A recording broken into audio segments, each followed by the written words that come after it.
Assalamualaikum warahmatullahi wabarakatuh.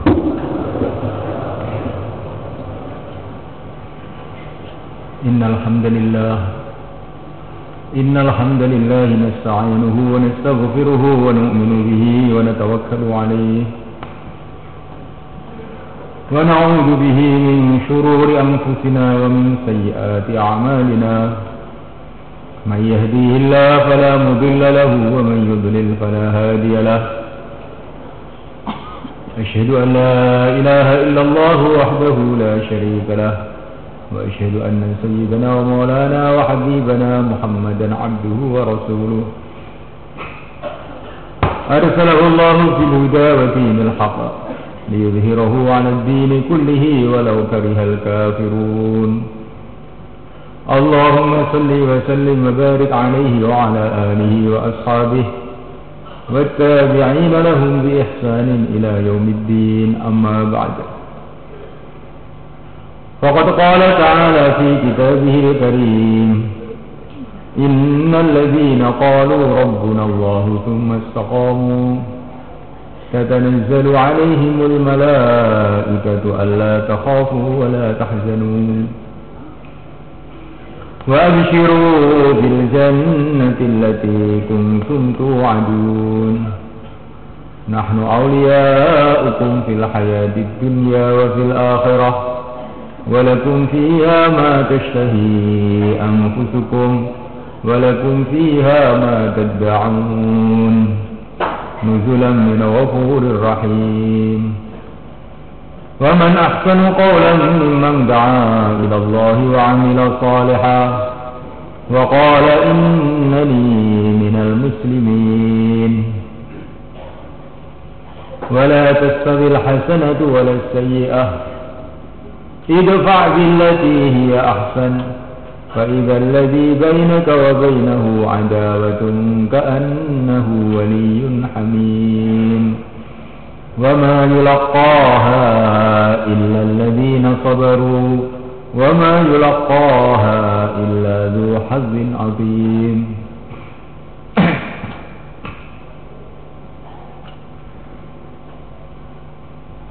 Para ulama, para hadirin, akramakumullah wa rahimakumullah.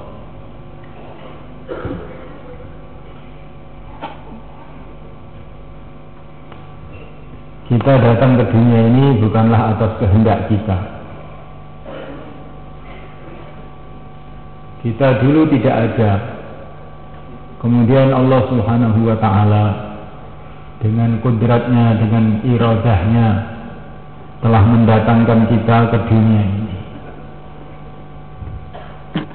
Kita tidak tahu dari mana kita dulu, dan kita juga tidak tahu kita ini mau kemana tanpa diberitahu oleh Allah Subhanahu wa ta'ala. Hadirin yang dimuliakan Allah Subhanahu wa ta'ala, Allah telah memberitahu melalui yang mulia baginda Muhammad sallallahu alaihi wasallam bahwasanya manusia diciptakan oleh Allah Subhanahu wa ta'ala untuk kehidupan yang panjang, yang kekal abadi.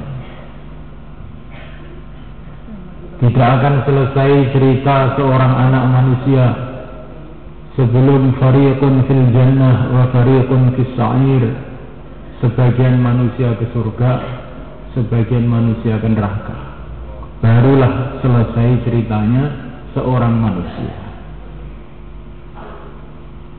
Maka alangkah kelirunya orang yang berpendapat kalau sudah kaya sudah sukses, kalau sudah sehat sudah sukses, kalau sudah menang sudah sukses. Kesuksesan manusia ini kalau dia sudah masuk surga, faman zuhziha 'anil nari wa udkhilal jannata faqad faz. Wa mal hayatud dunya illa mata'ul ghurur. Orang yang diselamatkan dari neraka, dimasukkan di surga, itulah orang yang sukses. Maka kesuksesan yang dikatakan oleh manusia mana saja, orang-orang kaya, penguasa, teknologi, ahli teknologi, ahli apa saja, itu adalah kesuksesan yang belum tuntas pada hakikatnya, kesuksesan yang belum sebenarnya. Kesuksesan yang sebenarnya bila manusia ini sudah masuk dalam surga. Nah, mulaikan Allah Subhanahu wa taala. Maka bagaimana supaya kita sampai ke sana? Baginda Nabi diutus untuk memberitahu kepada kita. Bagaimana supaya kita sampai di sana? Sampai kepada kesuksesan yang kekal abadi yang selama-lamanya. Kesuksesan yang hakiki. Kesuksesan yang sebenarnya.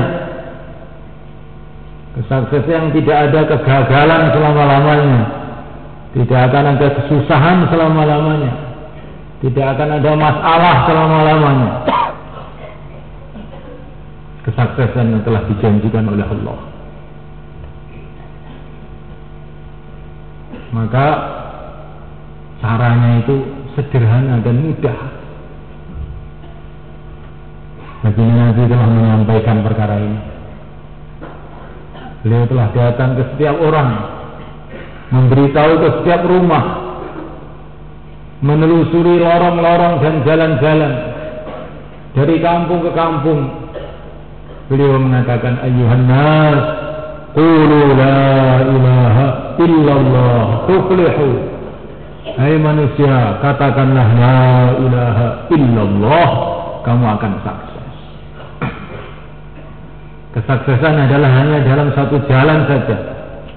Sejauh mana kita taat, mengabdi, ngawula kepada Allah Subhanahu wa taala. Kesuksesan adalah dalam la ilaha illallah. Yang kita sembah hanya Allah, yang kita tunduki hanya Allah, yang kita takuti hanya Allah, yang dicintai hanya Allah, yang diharap-harap hanya Allah, bahkan yang diingat siang dan malam hanya Allah. Inilah kesuksesan. Walaupun kita ini miskin, sakit-sakitan, nggak ada orang yang menghormati, tapi kok bisa tunduk kepada Allah dengan sebenar-benarnya, mencintai Allah dengan sebenar-benarnya, takut kepada Allah dengan sebenar-benarnya, mengingati Allah siang dan malam. Itulah kesuksesan. Ini sebentar lagi akan dikirim ke surga. Inilah kekasih-kekasih Allah. Ini walaupun orang itu sehat, kaya raya, seluruh dunia menghormati, tapi kalau dia tidak bisa taat kepada Allah, maka inilah kegagalan. Walaupun naik Mercedes yang baru, makan sate gulai, tapi Mercedesnya ini jurusan ke neraka. Apa gunanya? Tidak ada gunanya. Maka kalau kita ini melihat kehidupan ini, jangan kita lihat yang sekarang. Ini jurusan kemana ini? Kalau orang itu menjurus ke dalam surga Allah, menjurus ke ridha Allah, inilah kesuksesan. Orang itu yang diingati akhirnya, jangan awalnya. Akhirnya itu mau kemana? Nah, manusia senantiasa terkesan dengan awalnya. Nah, orang yang berakal berpikir akhirnya. Akhirnya bagaimana? Walaupun dia ini memiliki seluruh teknologi yang ada di dunia ini, seluruh kekayaan yang ada di dunia ini, seluruh jabatan yang ada di dunia ini, seluruh militer yang ada di dunia ini, tapi dia ini sekarang tidak diridhai oleh Allah pencipta dunia ini. Bagaimana akan sukses? Cepat ataupun lambat mesti akan hancur. Cepat ataupun lambat mesti akan hancur. Tidak bisa tidak. Jangan terkesan dengan keadaan yang sekarang. Karena dunia ini dijadikan oleh Allah itu ujian. Orang kafir itu dikasih makan, bahkan lebih banyak makanannya. Dikasih umur panjang juga, bahkan lebih panjang lagi. Tetapi yang dilihat oleh orang yang berakal akhirnya. Ini bedanya orang yang berakal dengan orang yang tidak berakal melihat akhirnya. Ini makanan lezat, tapi ada racunnya. Wah, nggak peduli saya. Yang penting kan enak. Dimakan lep. Setelah itu jungkir dia, meletus perutnya. Ini orang tidak punya akal. Tapi kalau orang yang punya akal, walaupun makan ini lezat, makanan ini mengguyurkan, tapi ini ada racunnya. Maka walaupun dipaksa pun tidak mau. Memuliakan Allah SWT. Di kesuksesan, keselamatan hanya dalam taat kepada Allah SWT. Dan orang itu akan taat kepada Allah sejauh mana dia mengenal keagungan Allah. Allahu Akbar, Allah Maha Agung. Lebih agung dari segalanya. Makhluk yang ada di bumi, yang ada di langit, yang tampak, yang tidak tampak, negara-negara, presiden-presiden, menteri-menteri, rakyatnya, jin, setan, semuanya kecil, tidak ada apa-apanya di depan Allah SWT. Allahu Akbar. Seluruh alam semesta diciptakan oleh Allah dengan satu kalimat saja, kun fayakun, jadilah maka jadi. Tidak ada apanya. Kalau Allah ingin menghancurkan alam semesta ini juga sekelip mata akan hancur. Kalau Allah ingin menciptakan alam semesta ini sekelip mata juga akan jadi. Makhluk ini pada hakikatnya tidak ada, hanya diadakan oleh Allah Subhanahu wa ta'ala. Makhluk ini dimulaikan Allah Ta'ala tidak hidup, hanya dihidupkan oleh Allah Subhanahu wa ta'ala. Makhluk ini tidak bisa apa-apa. Apapun bentuknya makhluk itu, yang besar, yang kecil, semua tidak bisa apa-apa tanpa Allah Subhanahu wa ta'ala. La haula wa la quwwata illa billah. Tidak ada usaha, tidak ada kekuatan tanpa Allah. Memuliakan Allah Subhanahu wa ta'ala. Allah adalah Malikal Mulki. Allah yang punya kerajaan. Tu'til mulka man tasha' wa tanzi'ul mulka mimman tasha' wa tu'izzu man tasha' wa tudhillu man tasha'. Yadukal khair innaka ala kulli syai'in qadir. Yang punya kerajaan itu Allah SWT. Raja-raja tidak punya kerajaan, rakyat tidak punya kerajaan. Yang punya kerajaan itu Allah SWT. MPR tidak punya kerajaan, DPR tidak punya kerajaan. Yang punya kerajaan adalah Allah Subhanahu wa ta'ala. Allah memberikan kerajaan kepada siapa saja yang Allah kehendaki, dan Allah melepas kerajaan dari siapa saja yang Allah kehendaki. Ini raja ini sangat kuat. Tidak mungkin dia lengser. Bukan, dia tidak kuat. Yang kuat itu adalah yang menciptakan raja itu. Nanti kalau sudah waktunya datang, yang kuat jadi tidak kuat, yang berwibawa jadi tidak berwibawa, yang tadinya didukung jadi tidak didukung. Karena hakikatnya yang punya kerajaan Allah SWT. Raja-raja di seluruh dunia ini, setiap negara hanya satu, rakyatnya berjuta-juta. Orang satu kok mengalahkan orang berjuta-juta?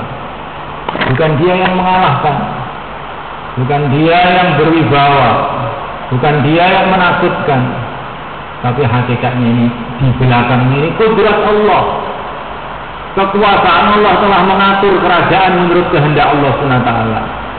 Kadang-kadang orang lemah, orang bodoh, maka justru jadi raja. Bahkan ini sudah janji Nabi, tidak akan datang hari kiamat sampai pimpinan-pimpinan manusia ini yang dipilih adalah orang-orang yang paling buruk. Luka ibnu Luka, orang yang buruk, anaknya orang buruk, justru itu jadi penguasa-penguasa dunia nanti. Ini kata Nabi SAW. Jadi orang itu kalau jadi penguasa bukan menunjukkan dia baik, justru akhir zaman ini kata Nabi yang jadi penguasa orang-orang buruk. Maka kalau ingin tahu orang-orang buruk, Masya Allah, Inna lillahi wa inna ilaihi raji'un. Jadi senang melakukan Allah SWT. Allah yang punya kerajaan. Malikal mulki tu'til mulka man tasha. Ini orang kakinya juga dua, tangannya dua, matanya dua, sama juga dengan yang lain. Kok bisa jadi raja?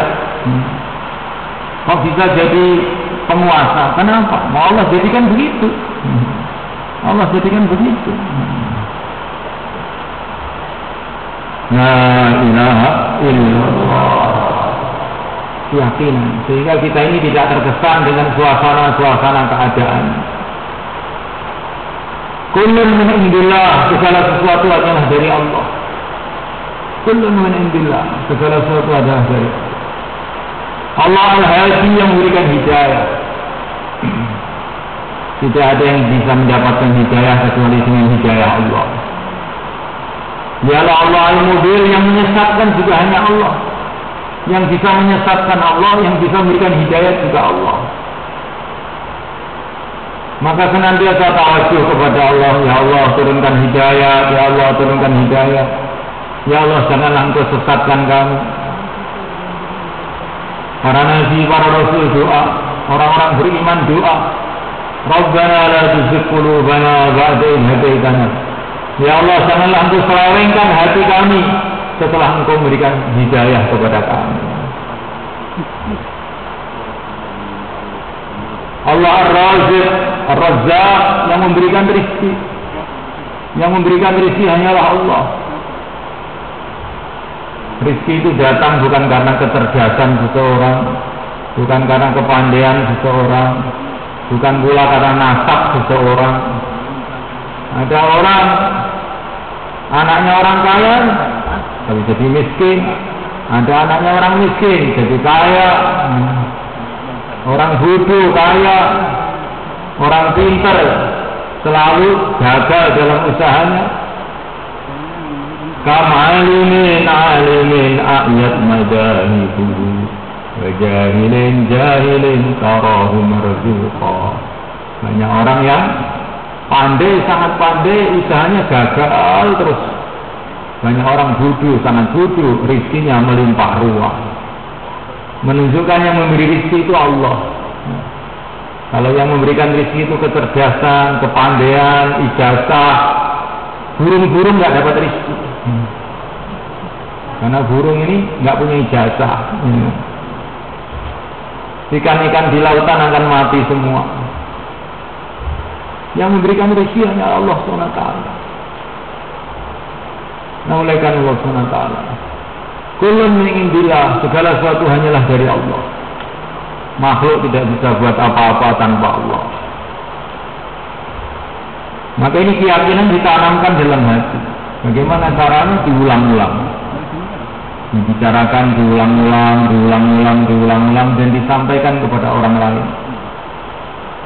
Terutama, kata para ulama, terutama dalam suasana-suasana, dalam keadaan-keadaan manusia terkesan dengan makhluk, kalau kita senantiasa berbicara mengenai keagungan Allah, maka nanti itu kita akan dapat pengalaman iman.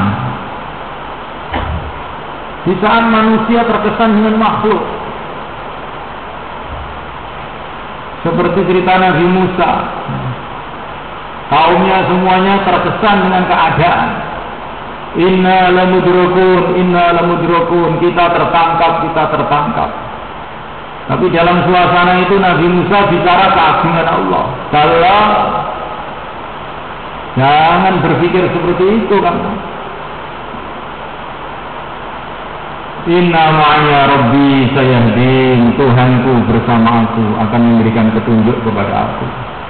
Tuhanku bersama aku akan memberikan petunjuk kepada aku. Akhirnya datang pertolongan Allah. Begitu juga ketika baginda Nabi hijrah dengan Sayyidina Abu Bakar Siddiq radhiyallahu ta'ala anhu. Maka Sayyidina Abu Bakar resah. Beliau risau. Karena pasukan-pasukan Quraisy telah mengepung beliau.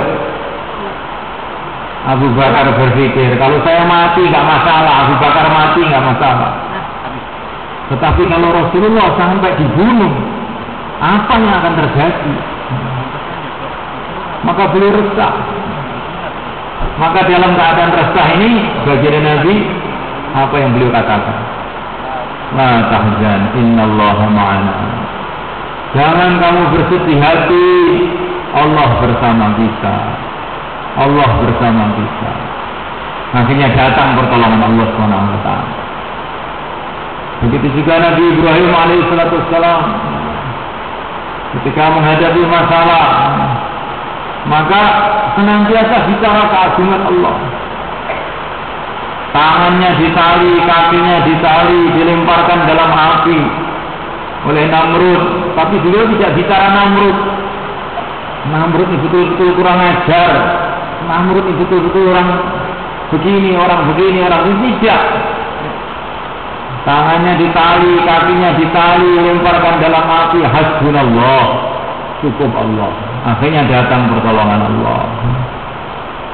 Kalau kita ini ingin dapat pengalaman iman, katanya para ulama, kalau dalam suasana-suasana genting, suasana-suasana orang-orang terkesan dengan makhluk, terkesan dengan suasana-suasana keadaan, waktu itu kita terus dakwah iman, bicara keagungan Allah, bicara keagungan Allah. Bicara keagungan Allah ini merupakan doa yang sebaik-baiknya untuk mendatangkan nusratullah. Begitu para ulama, kesimpulan dari hadis-hadis yang banyak, bicara keagungan Allah itu adalah cara sebaik-baiknya untuk mendatangkan nusratullah. Maka Nabi mengatakan kepada seorang sahabat, kalau kamu menghadapi masalah-masalah genting, ucapkanlah Allah, Allah, Rabbi la usyriku bihi syai'a. Allah, Allah, Rabbi la usyriku bihi syai'a. Allah, Allah, tidak ada sekutu bagi Allah. Aku tidak mensekutukan Allah dengan yang lain. Selain Allah nggak ikut apa-apa. Selain Allah nggak bisa apa-apa. Allah, Allah, Rabbi la usyriku bihi syai'a. Jadi kalau ada suasana orang terkesan dengan makhluk, jangan kemudian kita malah ikut-ikutan terkesan. Nggak usah. Tapi justru kita bicara keagungan Allah SWT. Orang bicara politik, bicara negara, bicara pemilu, bicara ini. Kita bicara apa? Negara ini, rakyatnya, presidennya, menterinya, partainya milik Allah, tidak bisa berbuat apa-apa tanpa Allah. La ilaha illallah. Baru selesai. Kalau tidak begitu nanti panjang nggak selesai. Tambah mumet. Maka dengan kita senantiasa bicara keagungan Allah. Ini merupakan cara sebaik-baiknya mendatangkan ketenangan, ketentraman dan nusratullah dalam hati kita. Dalam hati kita.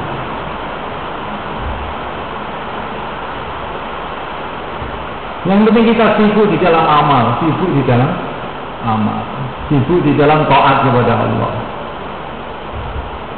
Allah telah buktikan mereka mentari. Sejak zaman dulu sampai zaman sekarang. Sejak zaman dulu, sejak zaman sekarang. Zaman Nabi Musa alaihissalam. Ketika Nabi Musa dengan sahabat-sahabatnya sibuk di dalam agama, tahu-tahu kerajaan Fir'aun hancur, ganti kerajaan. Begitu juga dengan malaikat Allah, para sahabat sibuk dalam agama, tahu-tahu kekuatan-kekuatan ahli batil versi Romawi berubah semua, berbondong-bondong masuk Islam. Zaman Wali Songo, orang Islam pada waktu itu sibuk agama saja. Tahu-tahu presidennya ganti Raden Patah.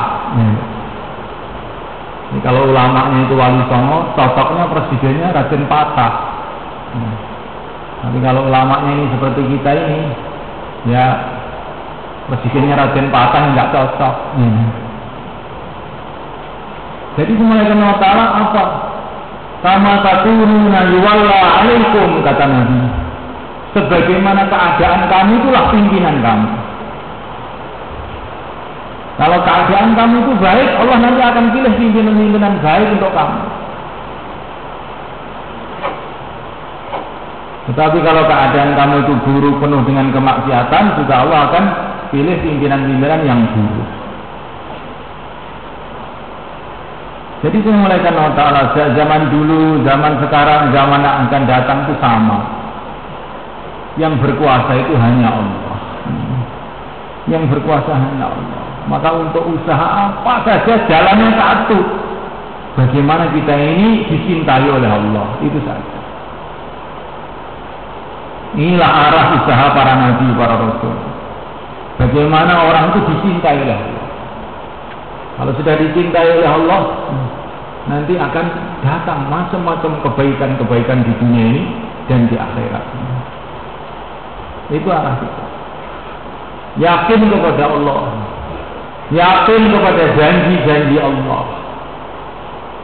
Dan kita itu yakin bahwa Allah yang berkuasa, Allah yang menentukan. Harus kita ini yakin dengan janji-janji Allah. Yakin dengan janji-janji Allah. Janji Allah itu pasti benar. Karena tidak ada yang bisa menghalang-halangi Allah SWT.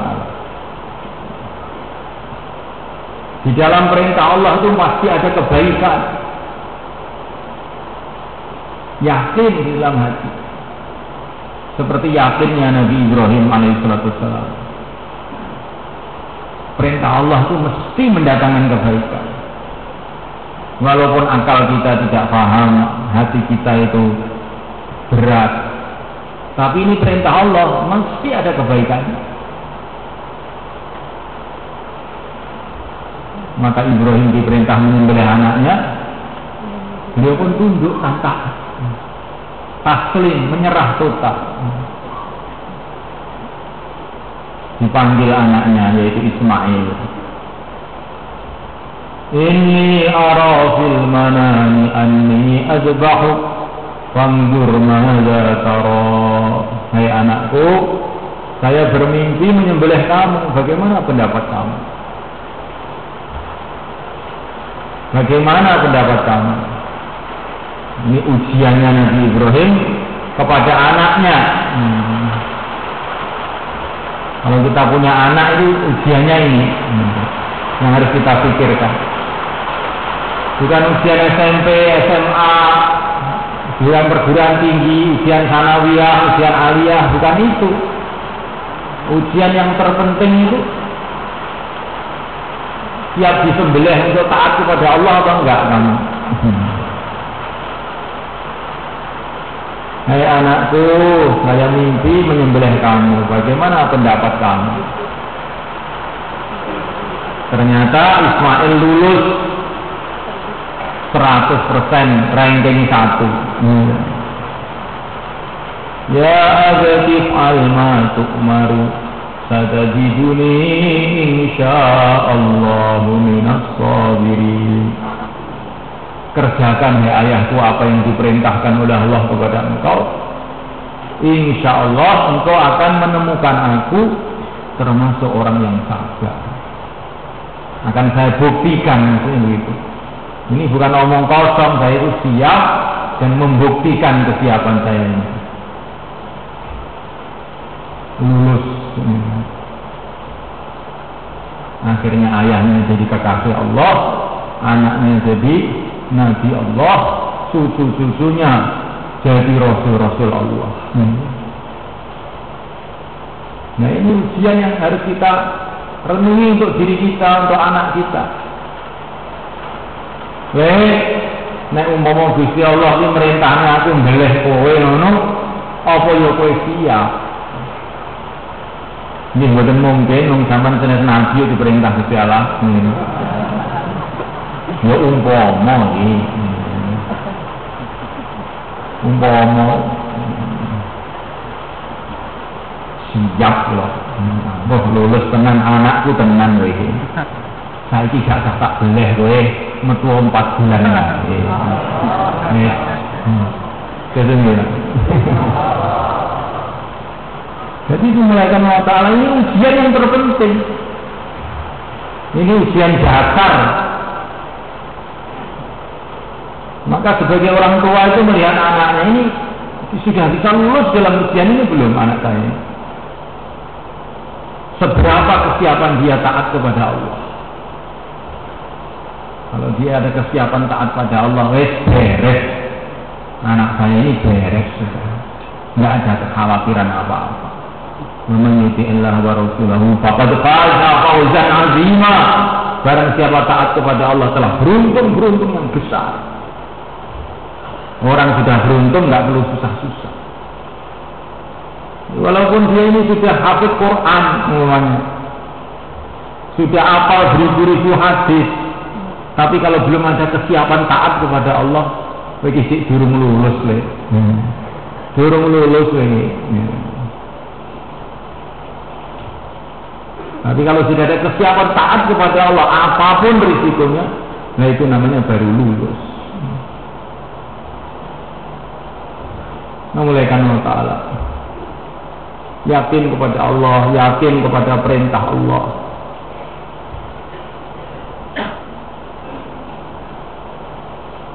Perintah Allah itu harus ditanggapi dengan gembira. Sebagaimana diceritakan para ulama, ketika datang perintah untuk sholat, maka para sahabat itu menyambut perintah sholat ini gembira, seperti hari raya. Gembira sekali. Ditanya, kenapa kamu gembira sekali? Ini ada perintah sholat. Kita ini hamba yang lemah, yang dhaif, kok diizinkan oleh Allah, dipanggil oleh Allah untuk menghadap kepada Allah. Ya sudah jelas beruntung kita.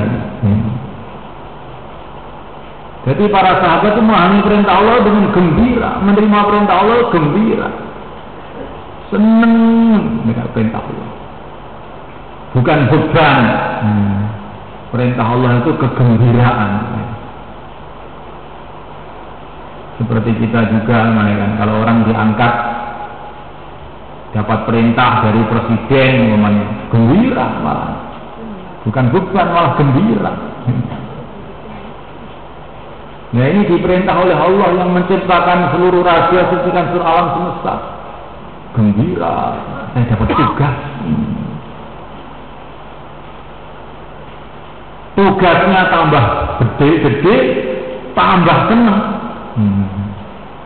Namanya orang itu ditugaskan pemerintah untuk jadi lurah, senang. Nanti kalau jadi bupati tambah senang lagi. Tugasnya tambah akeh kok tambah senang. Nek tugasnya tambah akeh, gajinya tambah akeh. Gajinya tambah banyak, derajatnya tambah tinggi. Kalau dia diangkat jadi gubernur, tambah gembira lagi, selamatan. Nyembelih sapi, nyembelih apa. Kalau diangkat jadi presiden, nyembelih apa-apa nanti. saking gembiranya. Lah tugasnya itu berat, kok tambah gembira. Ini orang dunia. Nah orang ahli iman juga begitu. Kasih tugas sholat, alhamdulillah. Zakat, alhamdulillah. Kok ada tugas lagi, mesti akan ada karunia besar lagi. Tugas dakwah, alhamdulillah, insyaallah. Dapat tugas lagi, tambah senang. Ini orang beriman. Tambah banyak tugas, tambah gembira. Karena dia paham, tambah tugas, tambah banyak bantuan Allah. Innama ta'til ma'unah ala qadaril ma'unah, kata Nabi. Pertolongan Allah itu menurut pembiayaan. Kalau kamu itu tugasnya biayanya besar, nanti pertolongan Allah juga besar. Kalau kamu mau tapi coba kita lihat Syekh Muhammad Ilyas. Beliau juga tidak punya apa-apa. Tahu-tahu beliau ini memahami bahwa saya harus menggerakkan usaha dakwah ke seluruh dunia. Beliau ini tidak punya apa-apa. Negerinya pun waktu itu dijajah oleh Inggris. Miskin, banyak orang kelaparan di mana-mana. Punya masjid kecil, ya. Di Nizamuddin itu. Dengan masjid Syafi'iyah itu besaran Syafi'iyah, ya. Kecil masjidnya. Lah kok pikir seluruh alam. Mau ngirim jamaah ke seluruh alam. Orang-orang datang kepada Ilyas. Bagaimana pendapat Tuan? Ini negara kita dijajah oleh Inggris. Kita ingin mengadakan pemberontakan besar-besaran untuk mengusir penjajah. Maka Syekh Ilyas itu diam. Bagaimana pendapat kamu, Syekh? Saya ini berpikir mau ngirim jamaah ke Inggris, biar orang Inggris itu jadi Muslim semua sehingga nggak usah perang. Itu yang saya pikirkan. Maka ulama-ulama itu mendengar kata-kata saya, gak nutut pikiran kalian ini, gak nutut, ngerti gak nutut sampean? Nah, nggak sampai pikiran saya seperti itu. Nah, ini dalam kondisi wes dia kira nggak karu-karuan kok mikir mau ngirim jamaah ke Inggris katanya saja. Biar orang-orang Inggris masuk Islam. Nah, kalau yang mengerjakan saya, kata saya, ya nggak mungkin. Saya nggak punya apa-apa. Tapi kalau Allah menolong, mana ini tidak mungkin. Ini saya Muhammad Ilyas. Setelah itu akhirnya jadi kenyataan. Beribu-ribu masjid sekarang berdiri di Inggris. Jadi kenyataan. Walaupun tidak persis seperti yang dicita-citakan, tapi jadi kenyataan. Jadi kita ini mulaikan Allah Ta'ala menanggapi perintah Allah itu dengan husnuzon. Husnuzon. Mesti dalam perintah Allah ada kebaikan. Dalam perintah Allah ada pertolongan Allah. Dalam perintah Allah ada pahala Allah. Dalam perintah Allah ada kecintaan Allah. Dalam perintah Allah ada barokah. Ana inda dzanni abdi, dan Allah akan memperlakukan hambanya menurut sangkaannya kepada Allah.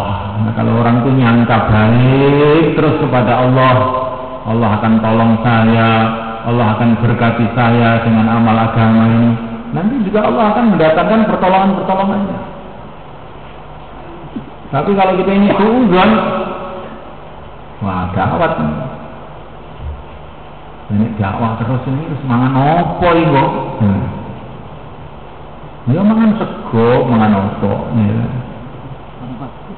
Ini namanya suudzon kepada perintah Allah. Akhirnya malah tenan maksudnya tadi gitu. Jadi kalau kita ini husnudzon, nah, dalam amal agama ada berkah, amal agama ada pertolongan Allah dalam agama, ada karunia Allah, ada kecintaan Allah, ada doanya Rasulullah. Maka kita pun akan berjalan dalam kebaikan terus menerus. Nah, dunia ini tempat ujian. Tetapi semulaikan Allah Ta'ala, kalau kita ini sudah berjalan pada jalan yang benar, nanti ujian, setelah itu datang pertolongan Allah. Ujian lagi, datang pertolongan Allah. Ujian lagi, datang pertolongan Allah. Terus begitu, sehingga tambah hari kita ini tambah akrab dengan Allah, tambah dekat kepada Allah, tambah cinta kepada Allah, tambah berkenalan dengan Allah. Semulaikan Allah Subhanahu wa Ta'ala.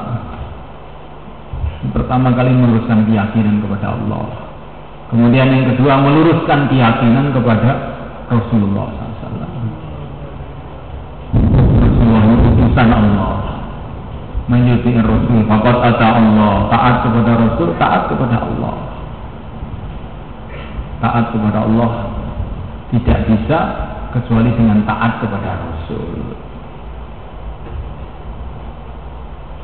Memuliakan Allah SWT, sejauh mana kita taat kepada Rasul, sejauh itu pula kita taat kepada Allah. Mencintai Rasulullah melebihi segalanya. Mencintai Rasulullah melebihi ayah kita, ibu kita, anak kita, melebihi seluruh manusia. Banyak baca selawat kepada Rasulullah SAW siang dan malam sebagai tanda cinta, menghidupkan sunnah-sunnahnya, mengamalkan sunnah Nabi, merasa gembira. Sunnah Rasulullah SAW, mencintai sunnahnya, mencintai perjuangannya, mencintai segala sesuatu yang ada kaitan dengan Rasulullah, mencintai kampungnya, Madinah, Makkah. Kalau orang itu iman, mesti cinta ke Mekah, Madinah. Kenapa? Karena di sana ada Rasulullah. Nggak ada alasan yang lain. Kalau udaranya enakan di Temboro sebetulnya, tetapi kan di sana ada Rasulullah. Maka Madinah lebih dicintai daripada Temboro. Makkah lebih dicintai daripada Magetan. Ya. Madinah lebih dicintai dari Madiun. Karena di sana ada Rasulullah. Apa saja yang ada kaitan dengan Rasul dicintai, termasuk mencintai umatnya. Rasulullah itu mencintai umatnya sampai umatnya yang punya dosa-dosa besar. Itu di Masjid Nabawi sampai sekarang ditulis di dekat makam Nabi. Syafaati li ahli kabair min ummati. Syafaatku adalah untuk orang-orang yang punya dosa besar dari umatku. Jadi semangatnya Nabi itu untuk menyelamatkan umatnya yang buruk-buruk itu kayak begitu. Cita-citanya mau mensyafaati umatnya yang buruk-buruk dosanya besar. Itu cintanya Rasulullah pada umat. Maka kita pun harus mencintai umat. Ini kalau melihat dari segi buruknya ini, saya sudah melihat tok nggak betah, sudah mau muntah perut saya itu melihat saja. Tapi karena ini umatnya Rasulullah, ya terpaksa saya cintai juga. Ini tandanya kita ini punya cinta sama Rasulullah, punya cinta sama Rasulullah. Kita membenci perbuatan-perbuatan yang buruk, tetapi kepada orangnya sebagai dia ini umat Nabi, maka tetap kita mencintainya. Seperti kita ini punya anak nakal, ya yang kita benci itu nakalnya, tapi karena dia anak saya, ya tetap rasa cinta itu nggak bisa hilang. Walaupun dia ini nakal, ya biung anak, ndoke dhewe terus piye, mosok gua. Jadi semulaikan Allah SWT, cinta kepada umat, cinta pada para ulama, Karena para ulama itu membawa ilmunya Rasulullah. Walaupun kita ini nggak cocok sama seorang ulama, tapi tetap kita cinta juga. Atau ulama tadi nggak cocok sama kita tetap cinta juga. Kenapa? Karena dia membawa ilmunya Rasulullah. Di dalam hatinya itu ada ilmunya Rasulullah, maka tetap saya cintai juga. Walaupun beliau marah pada saya, tetap saya cintai juga. Nah ini baru benar. Tapi kalau kita ini pada para ulama, ada ulama marah sama kita, ya ini terus, galau. Nah ini namanya kita ini cintanya kepada Rasul itu tidak tulus ini namanya. Kalau orang itu cinta pada Rasul yang tulus, yang benar, dia akan mencintai kepada waris-warisnya Rasul, yaitu para ulama. Al-ulama warasatul anbiya. Ulama itu warisnya para nabi. Kita harus cintai mereka. Kita cinta kepada anak cucu Nabi, para habaib itu, walaupun dia ini bagaimana keadaannya, tetap kita cintai juga. Allah. Karena dia ada hubungan darah dengan Nabi. Nah, mulai kan Allah Subhanahu wa Ta'ala, ya, apa saja yang berkaitan dengan Nabi kita cinta. Sehingga kita ini memandang umat itu dengan gembira, dengan cinta, dengan kasih sayang. Karena mereka adalah umat Rasulullah SAW. Sehingga kita bisa berjuang, bisa kerjasama. Kita ini satu keluarga, umatnya Rasulullah SAW. Sekarang umat Islam dipecah belah mereka. Dipecah belah, benci membenci satu sama lain. Dibikin lupa umat Islam ini bahwa mereka ini adalah satu keluarga. Bahkan mereka ini diakui oleh Allah sebagai keluarganya Rasulullah. An-nabiyyu aula bil mu'minina min anfusihim wa azwajuhu ummahatuhum. Istri-istri Nabi adalah ibu bagi orang-orang beriman. Jadi kalau kita ini memandang orang Islam itu, ini adalah anaknya Khadijah, anaknya Sayyidah Khadijah radhiyallahu ta'ala anha, anaknya Sayyidah Aisyah radhiyallahu ta'ala anha. Seluruh umat Islam diakui dalam Quran sebagai anak-anak istri Nabi, keluarganya Rasulullah SAW. Sehingga kita ini dekat dengan seluruh umat Islam. Memuliakan Allah SWT, cinta kepada Nabi, cinta dengan perjuangan Nabi. Nabi dulu senantiasa nangis waktu malam, ummati, ummati. Kita pun ingin belajar nangis waktu malam, ummati, ummati. Sampai beliau mau wafat pun beliau mengucapkan ummati, ummati. Bahkan di padang mahsyar, ketika seluruh Nabi, seluruh Rasul kebingungan, ketakutan, semua mengatakan nafsi, nafsi. Yang mulia baginda Muhammad SAW, analaha, analaha, ini bagian saya, ini bagian saya. Ini diceritakan dalam Bukhari untuk kita tiru sikap Nabi. Orang sudah putus asa semua, judes semua, zaman-zaman sudah rusak. Zaman edan, zaman gendeng, wes saya ngurusi awake dhewe ae. Semua orang sudah putus asa, tapi kita jangan putus asa. Kita bersikap seperti Nabi ketika di padang mahsyar. Analaha, analaha. Kita jangan putus asa meneruskan perjuangan Nabi alaihi salatu wassalam. Dalam satu hadis dikatakan, ya'ti 'alan nasi zamanun yashukkuna fil jihad. Fajahidu yawma idzin fa inna jihada yawma idzin hadir. Atau kama qala Rasulullah SAW. Akan datang satu masa, kata Nabi, orang itu sudah berputus asa atau ragu dari perjuangan. Perjuangan itu masih ada gunanya apa enggak ke zaman ini? Orang sudah ragu. pada waktu itulah kamu berjuang, karena perjuangan pada waktu itu akan dijadikan oleh Allah hijau kembali, hijau royo-royo kembali. Shalom ya. Nah sekarang ini umat Islam ini begitu itu keadaannya. Ya syukuna fil jihad, sudah ragu apa masih ada gunanya ini.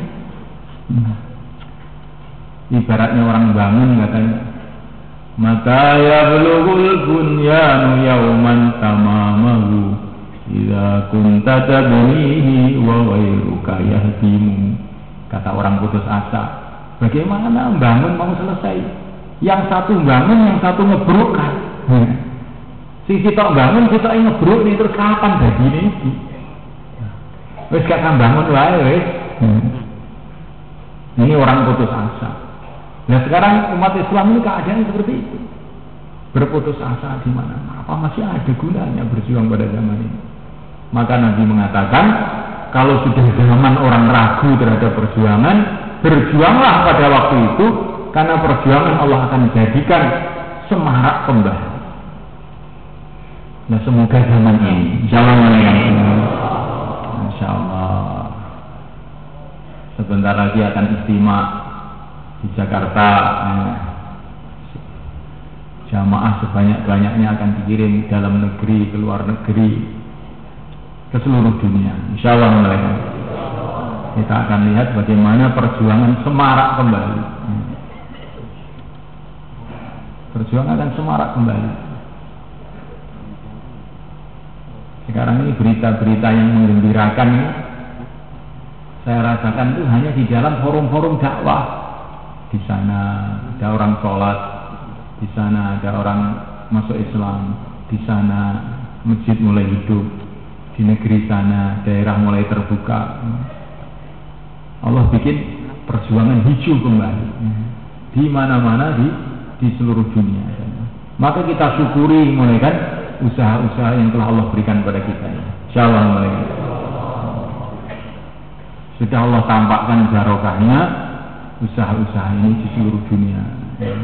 Dan kita mulai dengan istiqomah, dengan pelan-pelan, dengan hanya mencari ridha Allah, dengan satu hati, kasih sayang, husnudzon, tawadhu, nangis kepada Allah, rindu kepada negeri akhirat. Maka perjuangan ini terus berjalan, akhirnya kita akan melihat bagaimana umat akan berbondong-bondong kembali kepada agama Allah SWT.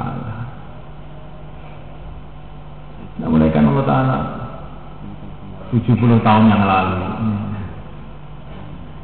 Syekh Muhammad Ilyas membentuk jamaah 3 hari dengan susah payah bertahun-tahun. Kelihatannya nggak ada apa-apanya. Masya Allah, apa jamaah 3 hari dibandingkan dengan hiruk pekoknya ahli batil di dunia ini. Jamaah 3 hari bawa kompor, orangnya orang-orang bodoh, apa gunanya?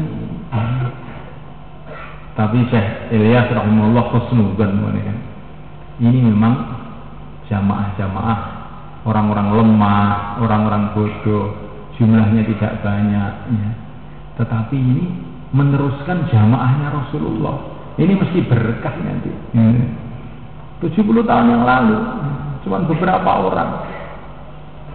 Waktu itu nggak bisa dibayangkan, kok ada istimewa 100.000 di Jakarta, betul-betul nggak bisa dibayangkan.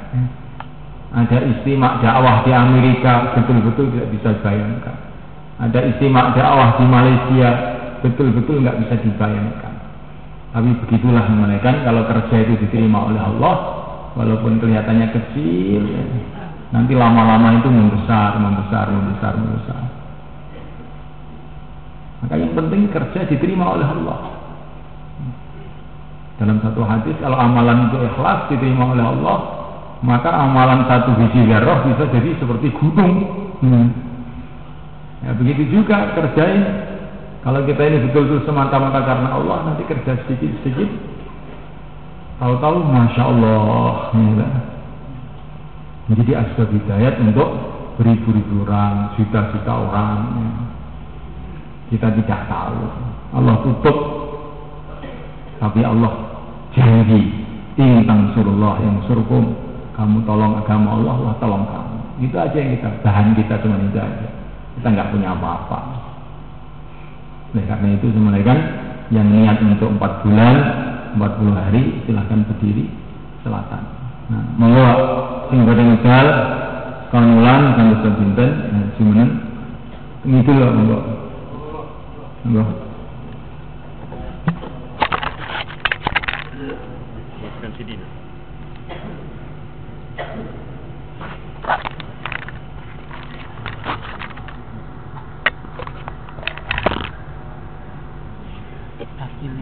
Wabarakatuh, jazakumullah. Monggo si meeting bareng nih kok, monggo.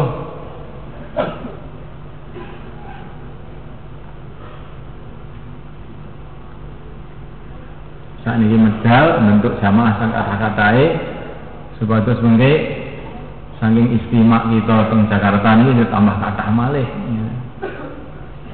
Sehingga mengke saged ngedali jamaah sing langkung kathah lah kita misal ganjarane, dan kita nyiapake. Monggo. Monggo. Tambah masa, sisa masa, monggo. Tambah masa, sisa masa, gimana? Oh iya pas. Nah, silakan. Yang tambah masa, sisa masa, silakan.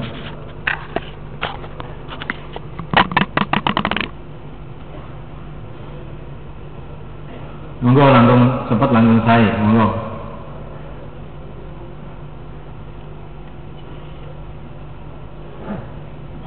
Lur aja pakai bahasa Inggris.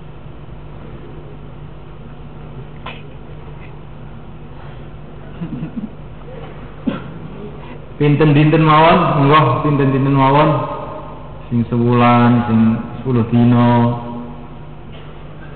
Tapi sing dereng nate medal berarti 3 dinten, monggo.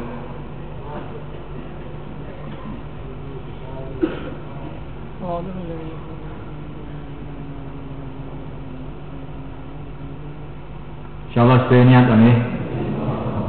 Niku jamaah-jamaah sing bergerak teng halaqah-halaqah jenengan dijak dinusrah nggih. Dinusrah. Dijak musyawarah terus pundi sakderenge mantuk saged ngedalake jamaah malih.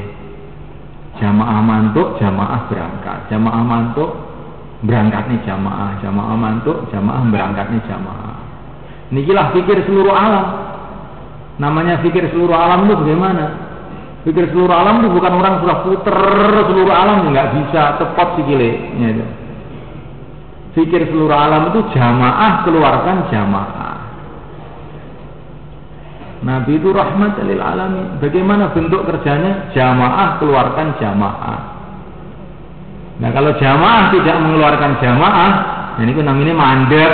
Ya. Makanya ini ku jamaah-jamaah sing gerak niku dijak musyawarah teng halaqah supaya saged ngedalake jamaah malih. Insyaallah nggih. Nah sing nomor kali jamaah-jamaah sing medal niku keluargane dinusrah. Sampean kalih istrine mlebet teng griya, sampean teng Jawi nusrah. Dibantu sekemampuane, ditarget sekemampuane. Kan sing sabar istrine ya. Nek bapake medal fisabilillah, istrine ridho ngriya, man jahaza ghazian faqad ghaza, wa man khalafa fi ali bi khairin faqad ghaza. Sampeyan ngupeni anake bojo sampean niku ya wis oleh ganjarane wong berjuang ya. Sehingga sampeyan teng griya oleh ganjarane wong berjuang. Target wonten niku. Insyaallah nggih. Dinusrah, dimusyawarahne teng mahalah. Nek ajeng nusrah niku dimusyawarahne teng mahalah, aja langsung nusrah ngoten mawon. Niku jenenge dolan mboten nusrah niku.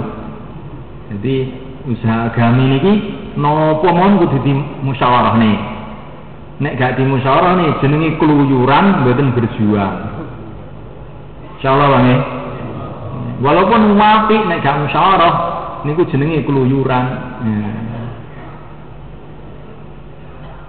Wa amruhum syura bainahum. Napa-napa dimusyawarahne sehingga tertib. Ya mungkin nek tertib mboten timbul fitnah. Tapi walaupun perkara sae nek mboten musyawarah, akhirnya mboten tertib, akhirnya malah nimbulne masalah sing mboten sae iki. Saniki muzakarah sedhik nggih. Tiga-tiga kawan-kawan monggo.